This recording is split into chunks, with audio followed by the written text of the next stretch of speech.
on, sing it. I'm not here for blessing. Oh, I'm not here for blessing. Yeah. Jesus, you don't owe me anything more than anything that you can do. I just want you. I just want you. Come on, throw those hands up now and let's declare it.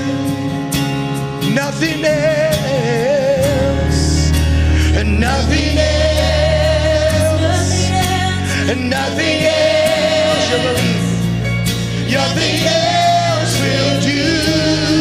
I just want nothing else, nothing else, and nothing else, and nothing else will do. Just want you, and nothing else, and nothing else, and nothing else will do. I just want you, and nothing else, and nothing else, and nothing else. Come on, sing that verse again. I'm caught up. I'm caught up in your presence. I just want to sit, and I just want to sit here at your feet. I'm caught up in this holy moment. I never want to leave. I never want to leave. I like this next part. I'm not here for blessing. Come on, sing it. And I'm not here for blessing. Jesus, you don't owe me. Jesus, you don't owe me anything more than anything that you can do. I just want you. Now one more time with those hands lifted high. Come on, let me hear you, leaders. Sing it. Nothing else. Yes. And nothing else. And nothing else. And nothing else will do. I just want you. And nothing else. And nothing else. And nothing else will do.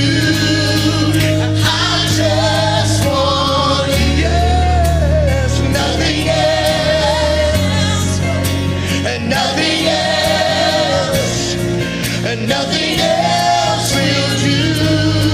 I just want you. And nothing else. And nothing else. And nothing else. Come on. I just sing it in Spanish. Nada más. Nada más. Nada más.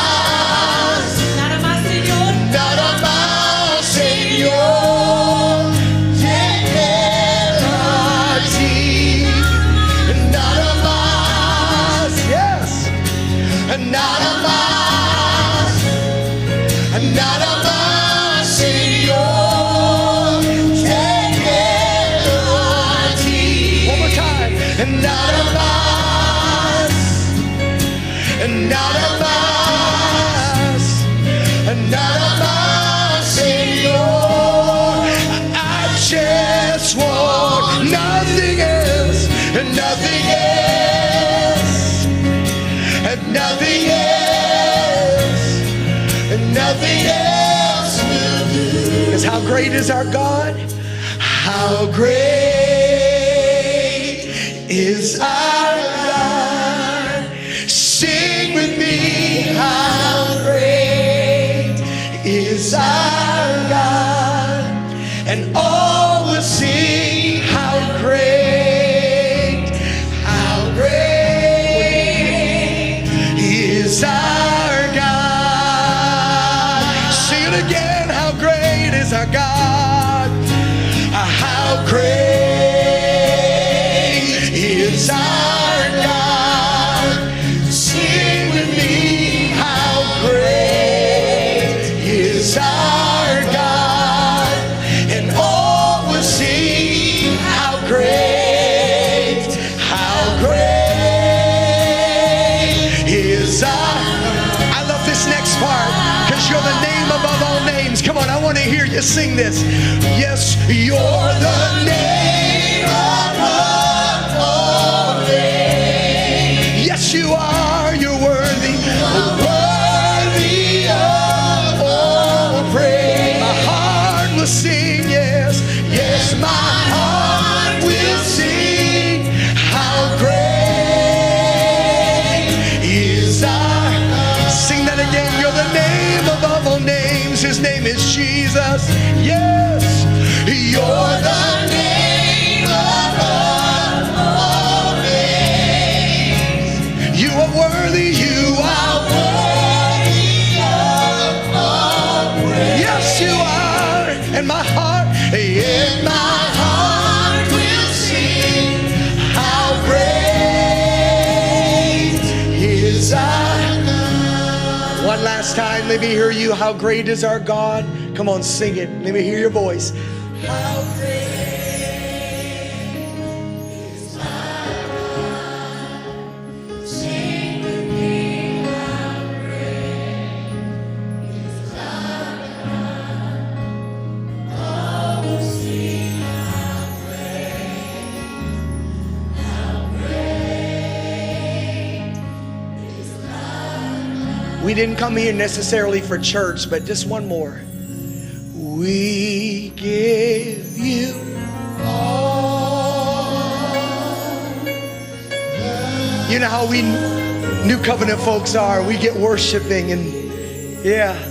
We worship you. You sound so good today. You are worthy to be praised. We're just going to sing it 2 more times. All one voice. We give you all the glory. We worship you. We worship you. You ready, Aaron? We're going to go ahead and just give it all we got. We're going to go parties. All right, here we go. Let's put some harmony now. Let me hear you. We give you all the glory. We worship you.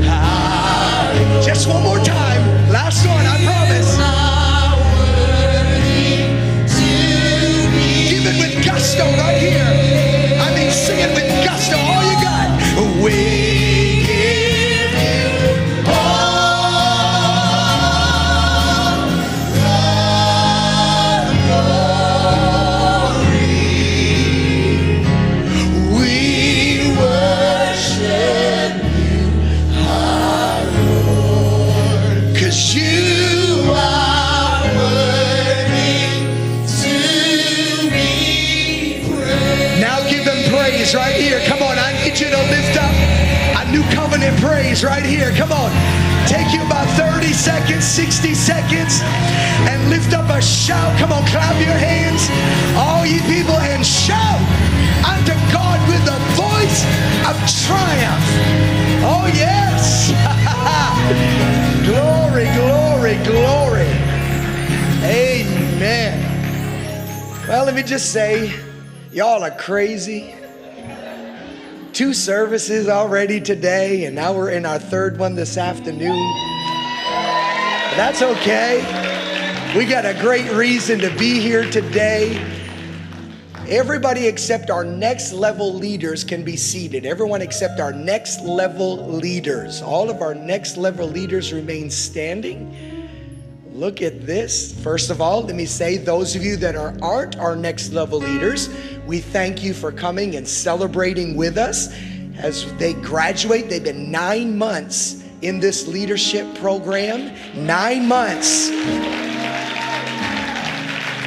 We started in January with a leadership intensive. Now let me just tell you that next year, those of you that weren't a part of level 1 of Next Level Leaders, you get to be a part of that next year. And then all of you who are part of this year's Next Level Leaders, for those of you that are willing to go on the journey, we're gonna bump it up a notch. We're gonna take you to level 2, all right?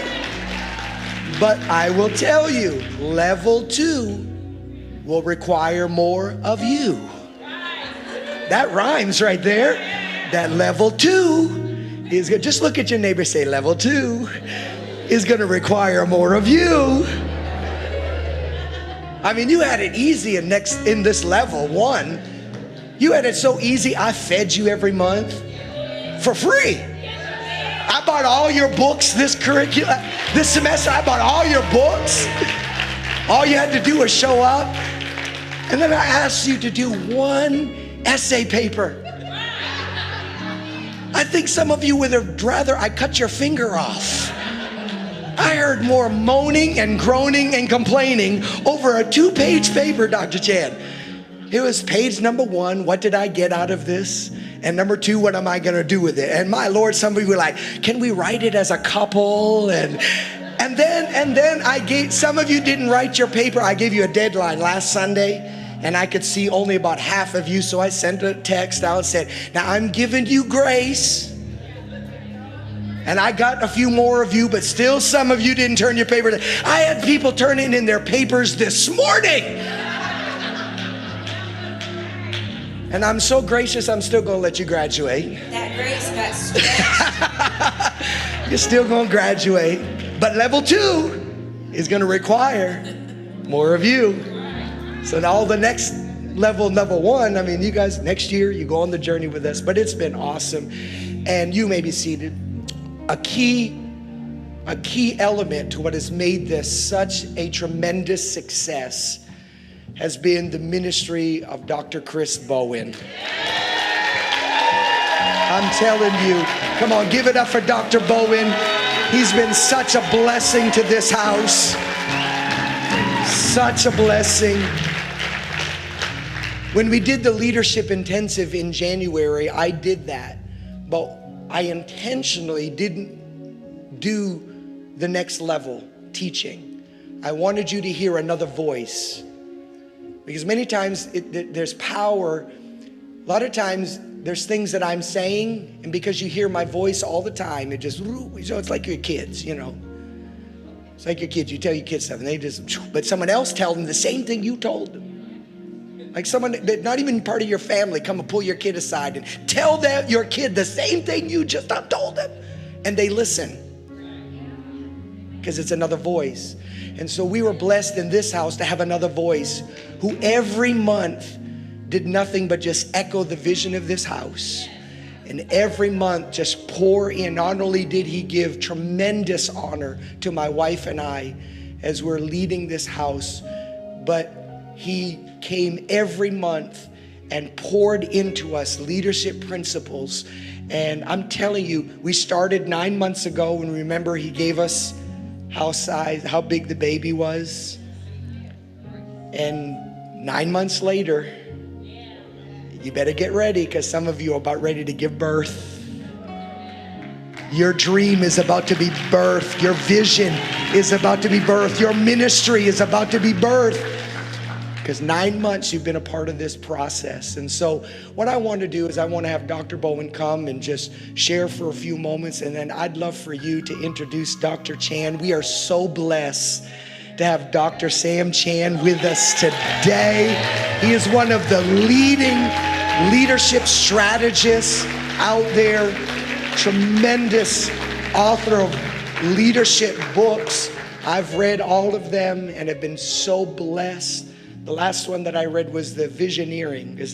That was so powerful and really set the pace of the vision for this house. So I'm so honored that you were here today to be with us, to pour into us. So one more time, I know you already did it, but will you give Dr. Bowen a tremendous hand as he comes, shares his heart for a few moments, and then introduces Dr. Chan.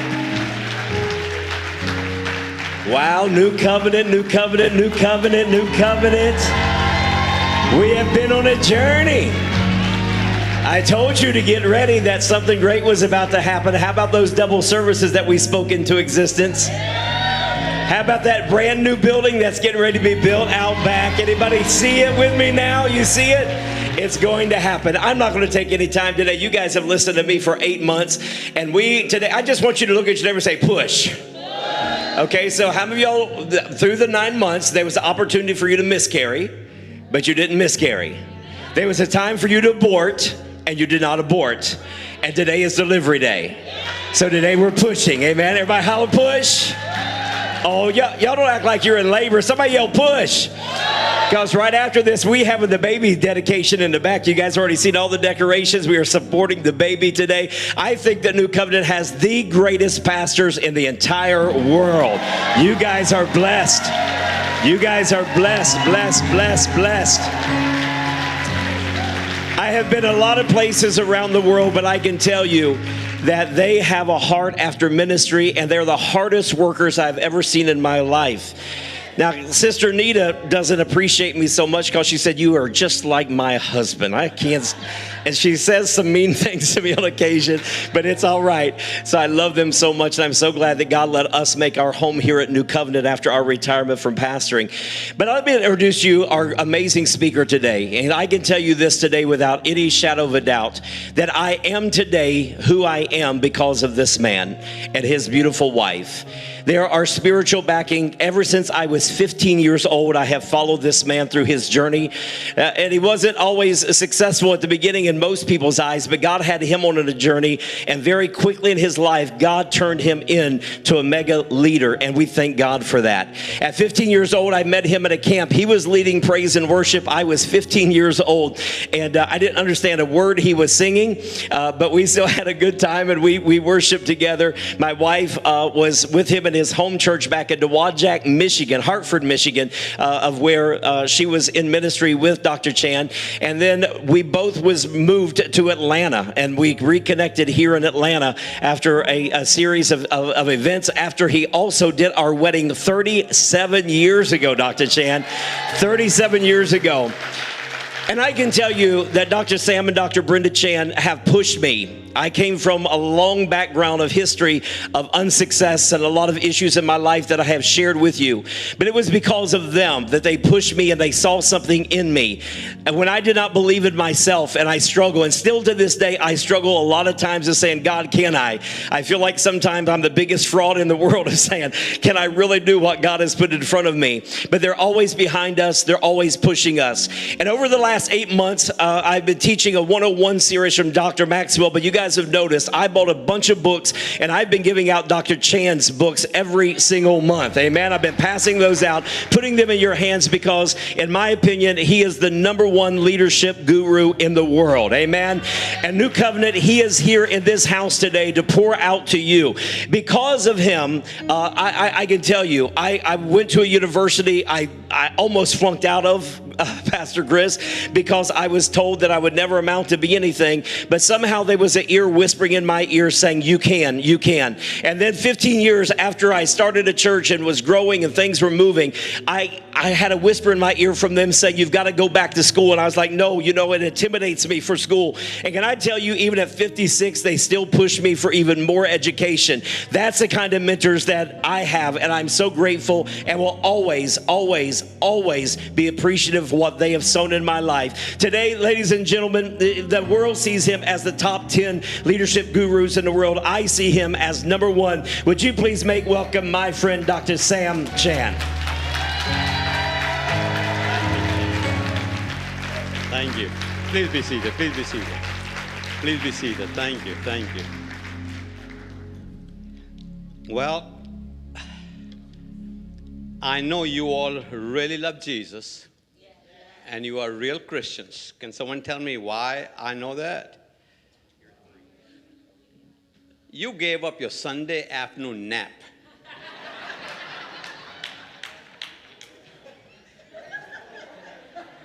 Even God is taking a nap right now. We're singing to him, but he said, wake me up when I'm ready. Yeah, wow. Uh, it's good to be here. And thank you, Pastor Chris, Pastor Nita, for allowing me to come to your house. God's doing great things here, and He's going to continue to do that. And Pastor, Dr., Reverend, he's not a retired pastor. He's a recovering pastor. You can see that in him, can't you? It's like he's so frustrated. He wished he could preach somewhere, somehow. So even introducing somebody, he's preaching, you know, I mean, so, yeah, I've known Kathy. I was pastor. My wife and I were pastoring the church, and Kathy was in the church. She was such a blessing. She babysat our kids. She did the weekly church bulletins. She just hung around the house. We did a lot of stuff together, and then she fell in love with this young man, and the rest of it is history. They are just amazing people. He has so much energy. I want to smoke whatever he's smoking. You smoking? You all are smoking friends? Yeah. Everybody needs some smoking buddies. I want to tell you. Everybody, you know, everybody needs somebody to smoke with. So I was talking to pastors out in the room back there, and they told me that all of you serve here in some capacity or the other. You might be keeping the door, you might be in the nursery, you might be on the platform, leading worship, whatever you're doing. You might be running the camera there, you might be running the sound booth, you're doing something. So all of you are volunteers. I'm a church consultant, I'm a business consultant, so when I go into an organization, I take some vitals. How many of you know if you broke your arm and you went to the doctor with a broken arm, they're still going to take your blood pressure. They're still going to take your temperature. They must still even take your weight. Yeah, really. And you say, doc, my arm is broke. And he said, I know, but we still got to take your vitals. So whenever I go into an organization, for corporations it's a little different, but for churches, in the top 3 vitals that I look for is the volunteer base of the church. Okay, let me just cut it down to the chase. If volunteers in a church go on strike next Sunday, if you all went on strike next Sunday, what's happening here? Nothing's happening. Now, no insult meant, but if the pastors were to die Saturday, you'll still have church on Sunday. You don't show up, ain't no church happening. It's like that. You are what I call the lifeblood of the church.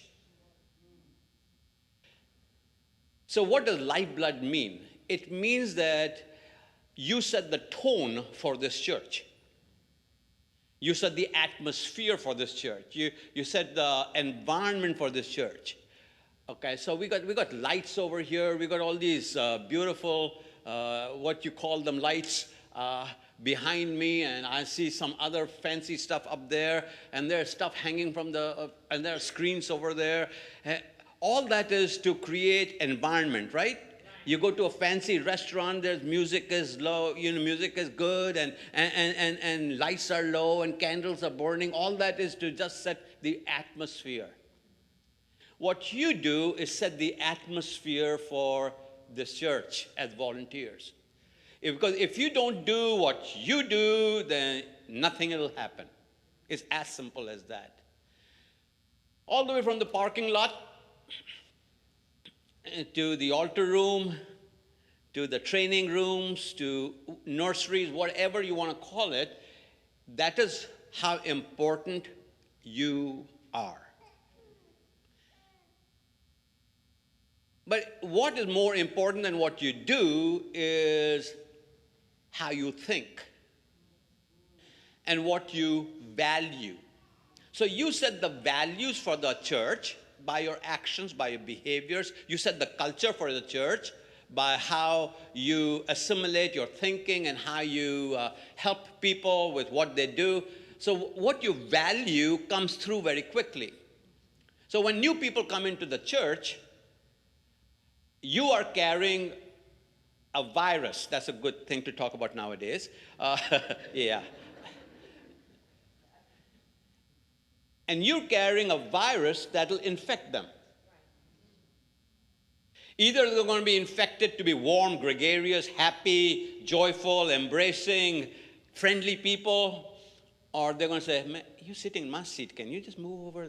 I sit there every Sunday. Seen that, been there, done that kind of thing. So you set everything that happens. So for the next 3-4 hours, I want to talk to you about, just checking. It's like I gave up my nap, but not a whole lot like that. Just checking. I mean, they're saved, but not that saved, right? They love Jesus, but not for eternity. So,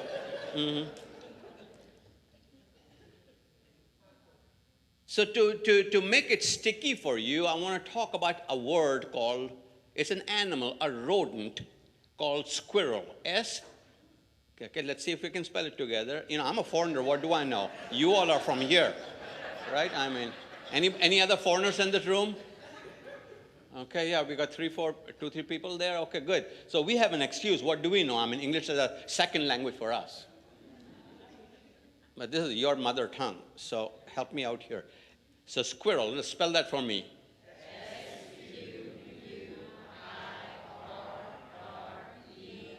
Some of you are mumbling.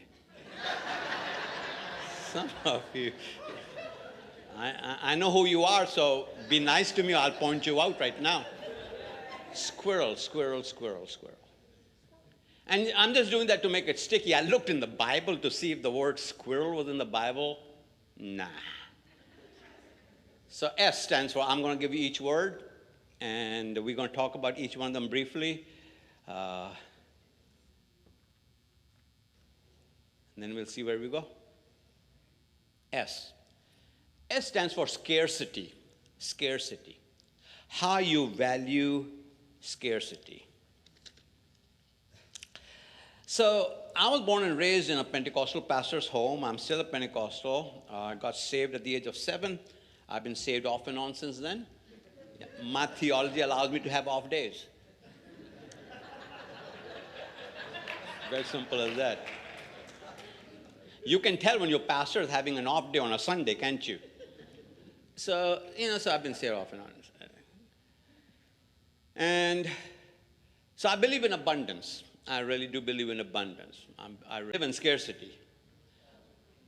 So how you value scarcity creates an environment. Scarcity says we don't have it, but we still need to do it. So how are we going to do it? Scarcity says, what do we need to innovate? What do we need to invent? How many of you are old enough to remember TV antennas? Okay, put your hands down. How many of you are old enough to remember when we had aluminum foil on the TV antennas? How many of you are old enough to remember UHF and VHF? How many remember when we just had 3 channels? And now we've got 325 and can't find nothing to watch.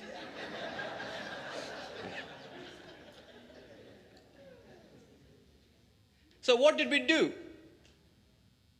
We dealt with scarcity. See, we're living in a time in which we need something, we just say, let's go buy that. That is really not dealing with scarcity.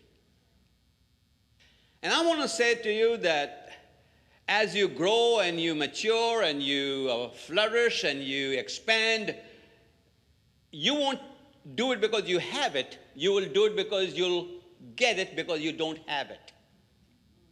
So scarcity pushes us to think in ways that we don't normally think. there's only one prerequisite for a miracle. Only one prerequisite for a miracle. It's not prayer. It's not Jesus. It's not faith. You got to have a problem. If you don't value scarcity, then there's no miracle that's going to happen. So there's scarcity of food, so he shows up with manna. There's scarcity of courage, so David shows up. There's scarcity of the gospel, so his son shows up. Whenever there's scarcity, the other part happens. And somehow we have devalued the value of scarcity. I'm going to say that to you again. Somehow in our abundance mentality, we have devalued the value of scarcity. Okay. How many of you see a quarter on the sidewalk and still pick it up?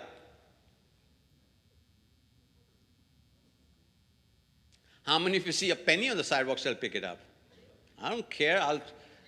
I see some antivirus stuff over there. I'll spray it down. It's still a penny. I'm 99 cents shy of $1 now.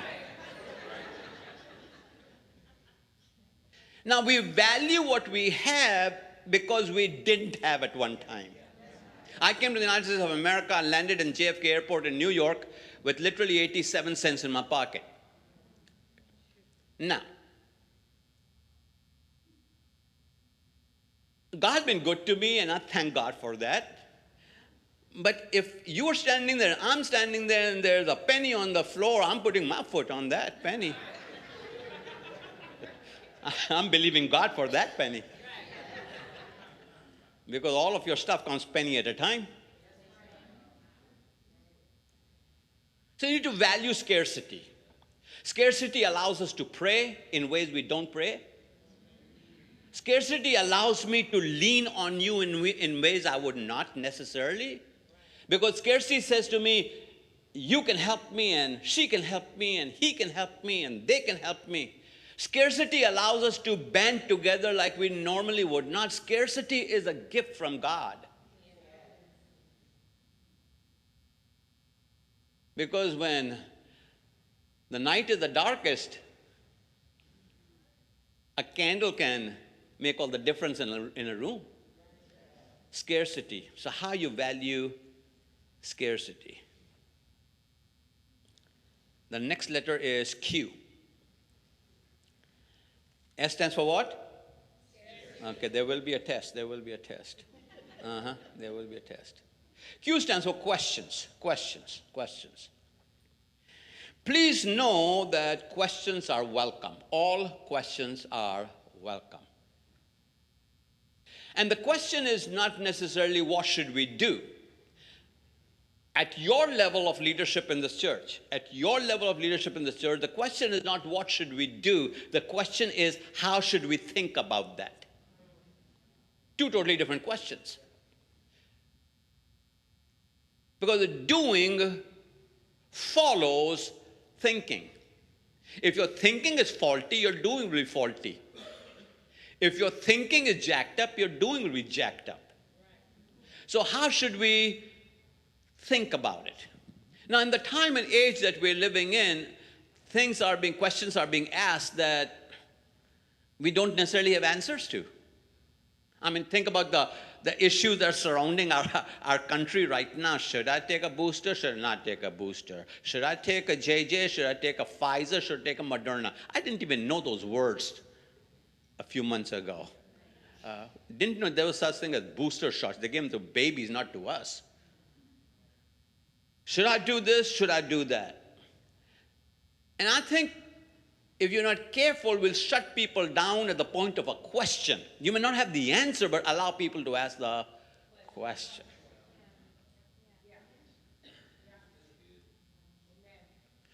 If you value questions, you allow people that you are setting the atmosphere for, that, hey, we are a church. I like that, where many become one. You allow people to ask questions. Now, when I was growing up, let me see if that's true in this room as well. When I was growing up, I never asked my parents why. That's why I'm alive today. Do I have any witness on that one? No. My dad didn't spank us. No, there was no spanking. It was flat out beating. And if they didn't leave welts on you, they felt like they had not done it. And then if everyone in the church could spank you, it was open season. You know, yeah. And here's the problem. If someone in the church spanked you when you got home,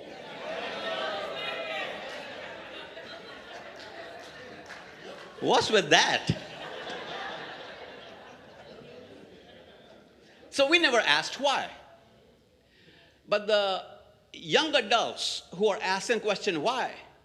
So we heard the question. My parents and even myself heard the question as questioning authority, as disrespectful, as dishonoring. And so we think that they're asking the same question the same way. If they ask a question, why, just give them an answer, not an attitude. Well, this is how we do things at New Covenant. Take it, leave it. This is how we do things, where many become one.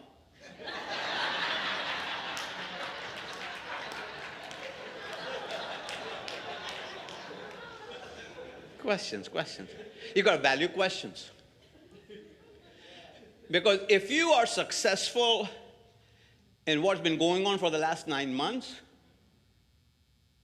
you have grown, so you grow, you know, and you show. So that means you'll be showing somebody something.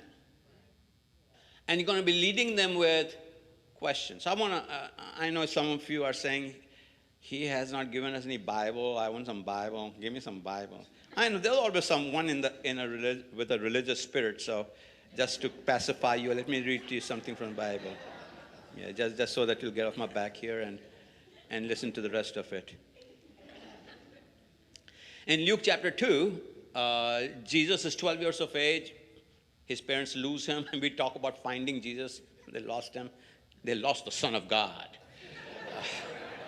Think about that responsibility. I mean, you had to be just Joseph and Mary to understand, because angels had told them who he was. Mary knew she didn't do it. Joseph wasn't that sure. He just had to take the angel's word for it. So, they had dynamics that you and I can't really, like the angel told, is the angel, no, well, whatever. So, but they all knew there was something special about this boy. The wise men had been there, the shepherds been there. There's big stuff going on. They lost the boy. And he was no little bitty kid, he's 12 years old. Probably growing a little mustache by now. They find him in the temple. So this is what Jesus is doing. It says, after 3 days, Luke chapter 2, verse 46 and 47.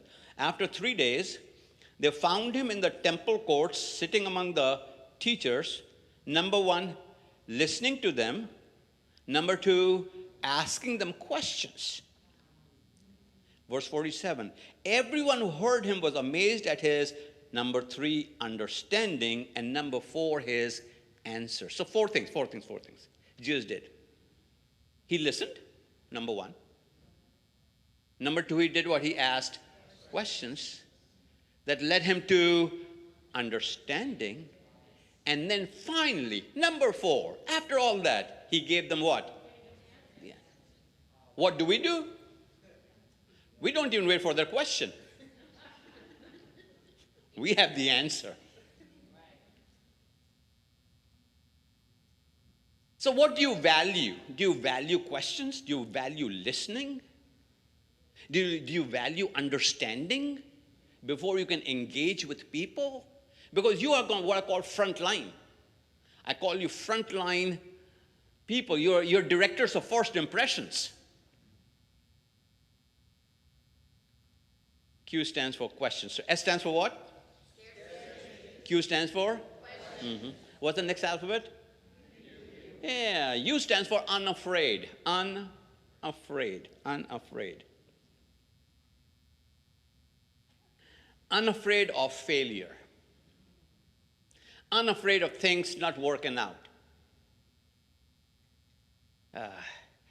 Unafraid of what other people are going to say.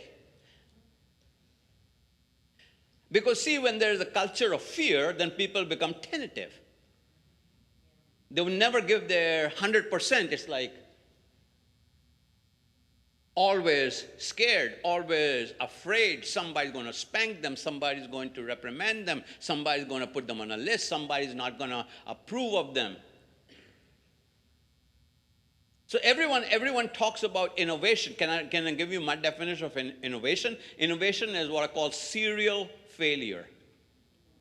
Serial failure. Never be afraid of failing at stuff. See, you're never a failure. You fail at things. You may fail at financially. You might fail relationally. You might fail in your education. Some of you have failed in turning in your essays. And can I tell you, whenever a couple says, can we do it as a couple? It is the wife who's going to write the paper.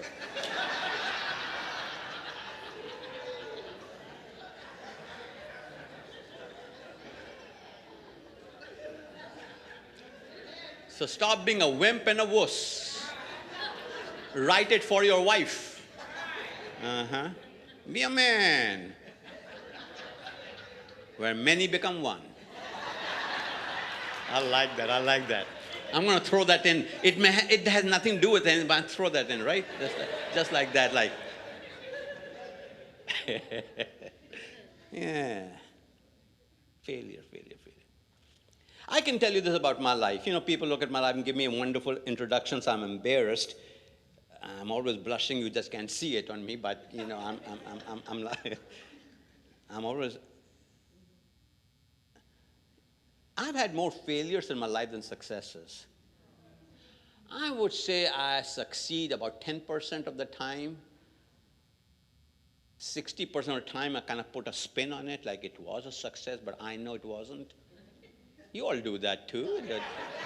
Don't look at me with that tone of voice, like. So I kind of spin it, you know, I like, God is at work, guys. God is at work. Well, no, God wasn't even there.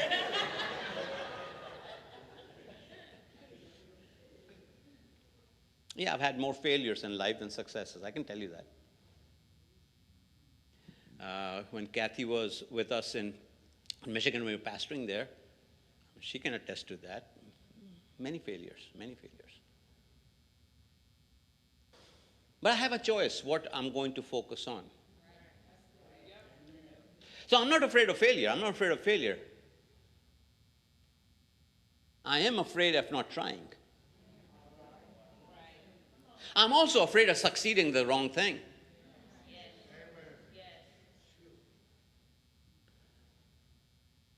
Unafraid. S stands for what? See, the thing is, what I'm teaching you, in case you're wondering if there's a connection between point 1 and point 2, there ain't. So if you're looking for a sweet segue, there's nothing like that. There's no bridge. You just kind of jump over, okay? So S stands for? Q stands for? U stands for? What's the next alphabet? I stands for incremental increase. Incremental increase. Incremental increase. So, I'm all for breakthrough. He's a God of breakthrough. I get that. But in my life, I've had very few breakthroughs. I've had a lot of crawling. On hands and knees, on broken shards of glass. Anybody know what I'm talking about? I've never just got from bam, bam, I'm there. It's like 2 steps front, 3 steps back. It's like up and down. My life is a zigzag. Good days, bad days, terrible days, wonderful days, terrible days, just like that. So life is about incremental increase. What's your name, sir? Yeah. Market? Can you stand up for me for a second? You were doing really good up there, by the way. You and Pastor have this Morse code going on. He turns around to you, says something, you go like that, and bam, we are all in there. Where many become one.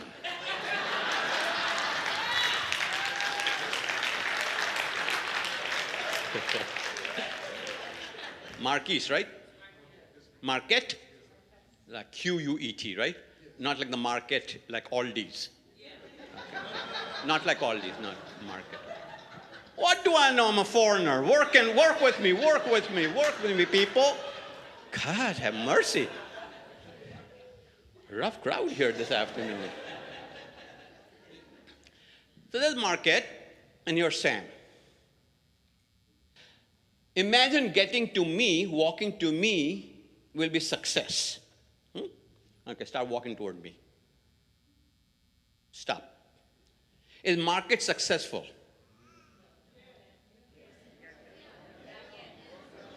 Absolutely successful.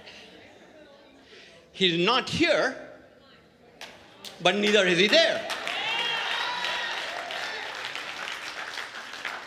Thank you, sir. The challenge in church is we wait for somebody to be here before we give God some praise. Hey, listen. When people come to church, they don't know what tithing is, what 10% is.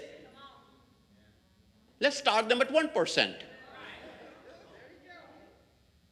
Do a Kmart blue light special, 4% this month. You can keep 6%, 4% this month.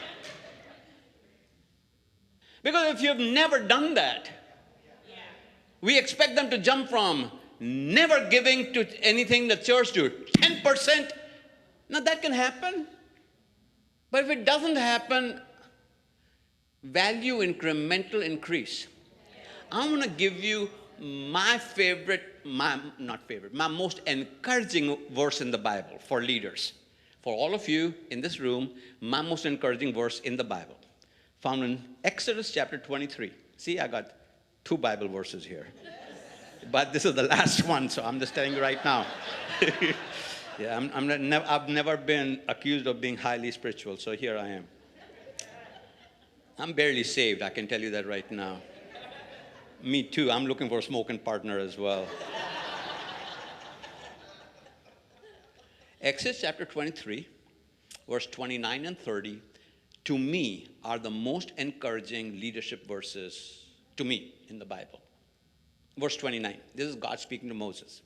But I will not drive them out in a single year because the land would become desolate and the wild animals too numerous for you. Verse 30, I'm reading out the NIV, also known as the naive version. Verse 30. Stay with me. He says, little by little, everyone say little by little. Little by little I will drive them out before you until you have increased enough to take possession of the land. I love it.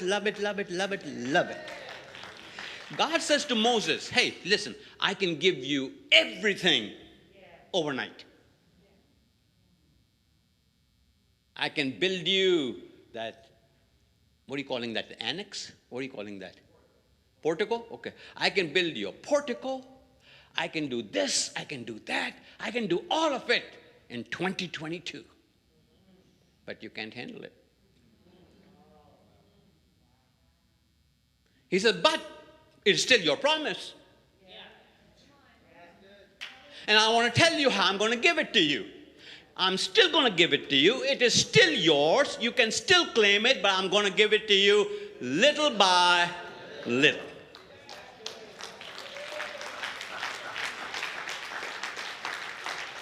So how do churches grow? Grow 2 at a time, 3 at a time, 1 at a time, 5 at a time. Little by. So it's a value that you have to value. When you value incremental increase, and you can pray for breakthrough, that's fine. Keep doing that, and you will have those. But those are the exception, not the rule.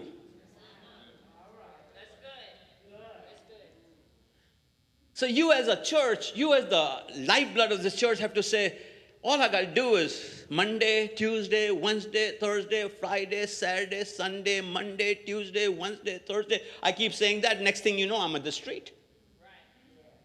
Why? Because it is one step at a time.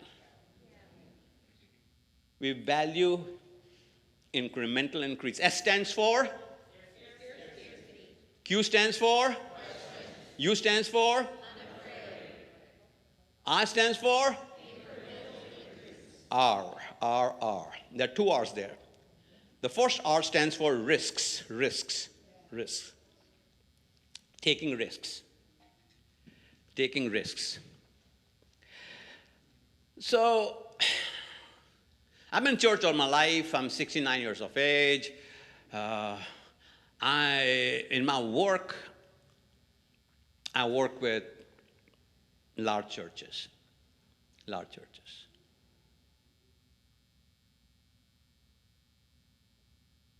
By large churches, I'm talking about like 10,000 and up.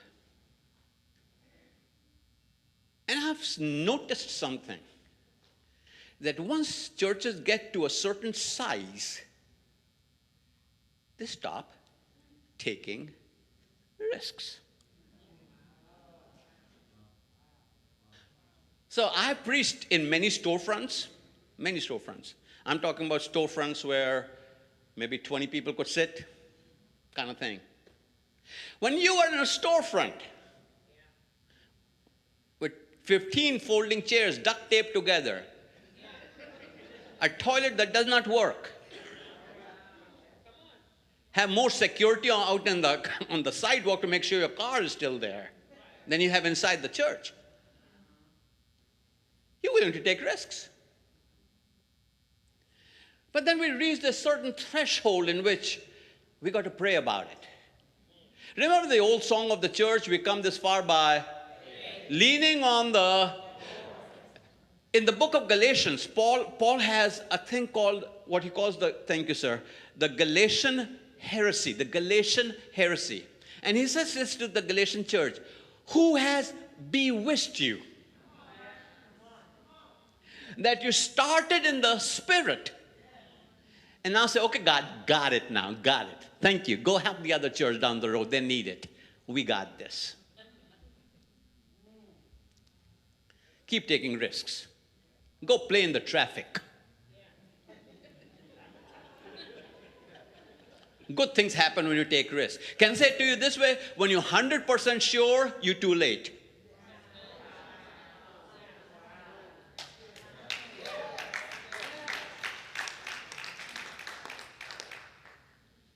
I think Nike is right. Just do it. If your answer is that's what God wants us to do, and if your answer is yes, that will positively affect the kingdom of God, then money and other resources are just a side item. But you got to take risks. How many of you married? But that was risky, wasn't it?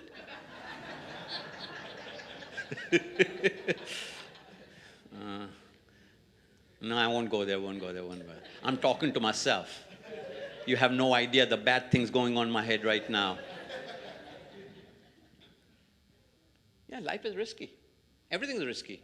Crossing the street is risky.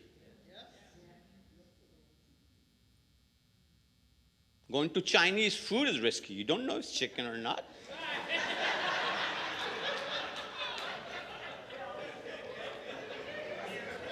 I know some of you are going for Chinese this evening, aren't you? Maybe not. Now it's going to be Mexican. Yeah. The next R is relationships.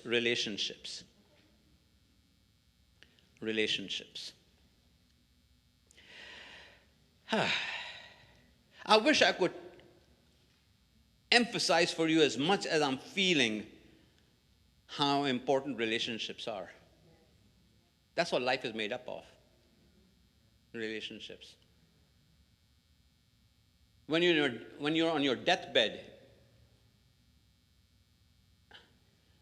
people who will be there will be relationships. At your funeral, it will be relationships.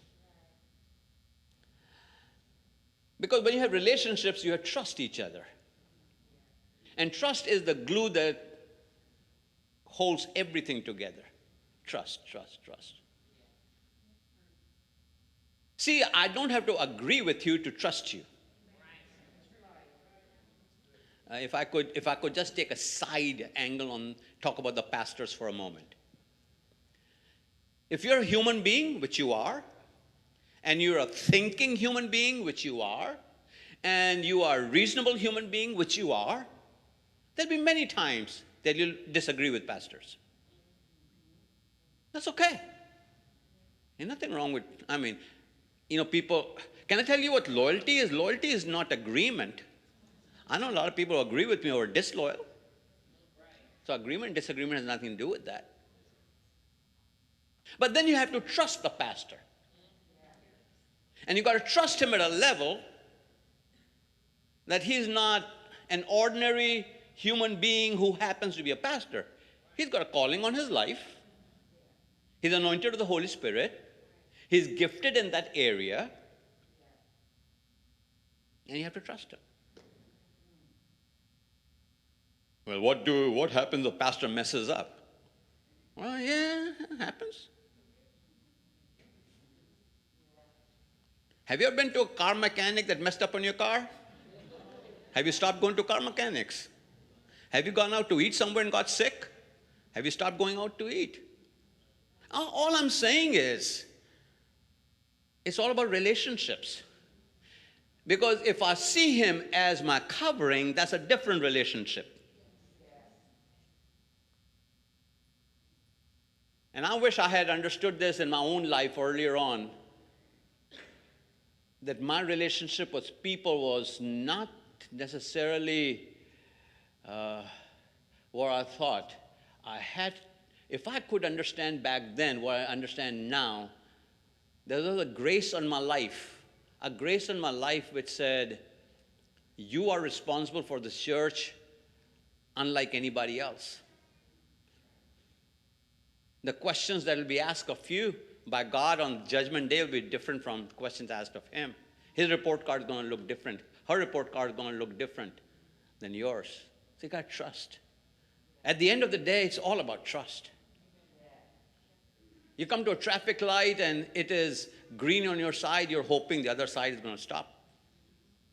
You got to trust.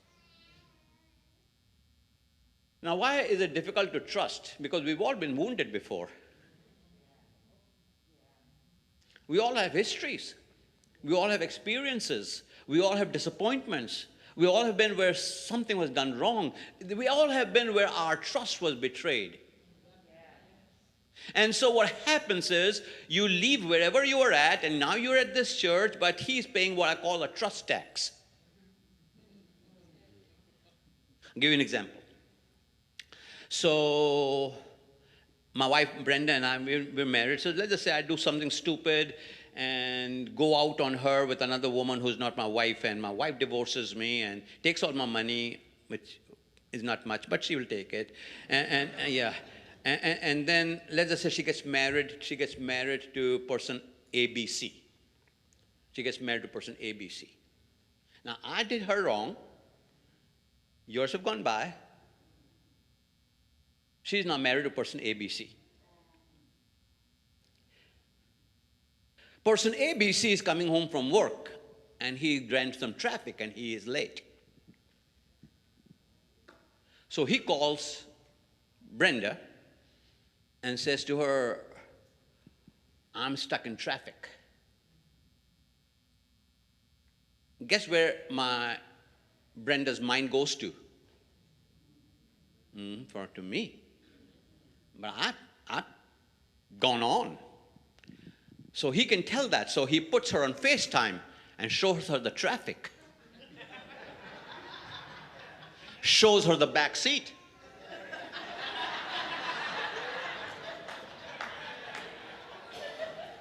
Hey, babe, I'm in traffic and nobody with me.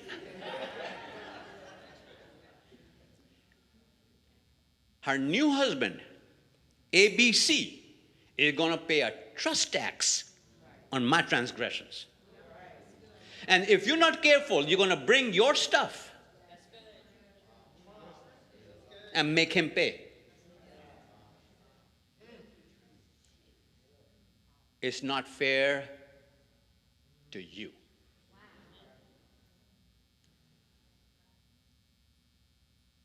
So that's what relationships are all about. They allow us to trust each other and do it together.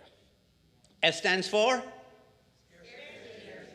Q, U, I, R, R, and finally, no, we got two more to go. E stands for eruptions, like a volcano. Eruptions, eruptions, eruptions. Every church is going to have eruptions.